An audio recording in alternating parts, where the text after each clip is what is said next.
நேர்மையான சிறுவன். ஒரு அமைதியான கிராமத்தில் ரவி என்ற நல்ல மனம் கொண்ட சிறுவன் வாழ்ந்து வந்தான். பள்ளி முடிந்ததும் ரவி அப்பாவின் மாம்பழக் கடைக்கு வந்து உதவி செய்வான். அது அவனுக்கு வெறும் வேலை அல்ல, அது அன்பின் கூடாரம். ரவிக்கு அப்பாதான் உலகிலேயே மிகப்பெரிய செல்வம்.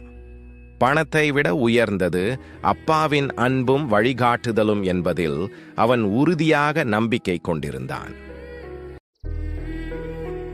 ஒரு நாள் அப்பா சிறிது நேரம் தண்ணீர் எடுக்கச் சென்றிருந்தார். ரவி தனியாக கடையை பார்த்து கொண்டிருந்தான்.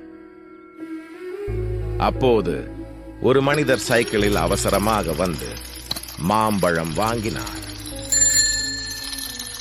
100 ரூபாய் நோட்டை கொடுத்துவிட்டு விரைவாக புறப்பட்டார். ரவி மீதி பணத்தை கொடுப்பதற்குள் சென்று விட்டார். யாருக்கும் தெரியாது வைத்துக் கொள்ளலாம் என்று ஒரு சின்ன எண்ணம் வந்தாலும் ரவியின் இதயம் அதற்கு சம்மதிக்கவில்லை. நேர்மை என்பது எந்த பணத்தையும் விட உயர்ந்தது என்ற அவன் அப்பாவின் வார்த்தைகள் அவனுக்கு ஞாபகம் வந்தது.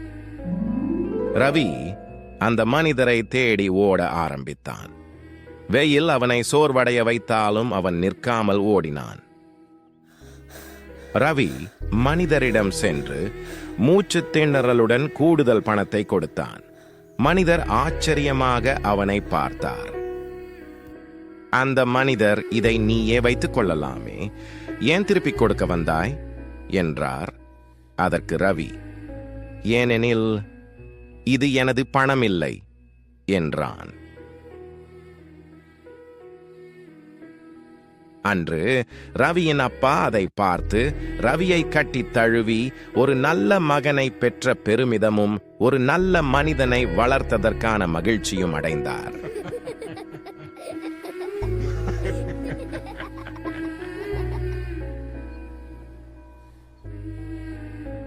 மக்கள் ரவியை பாராட்டி அதன் பின் இன்னும் அதிகமானோர் அந்த மாம்பழக் கடைக்கு நம்பிக்கையுடன் வரத் தொடங்கினர். நீதி, நேர்மை என்பது பணத்தை விட பெரிய செல்வம்.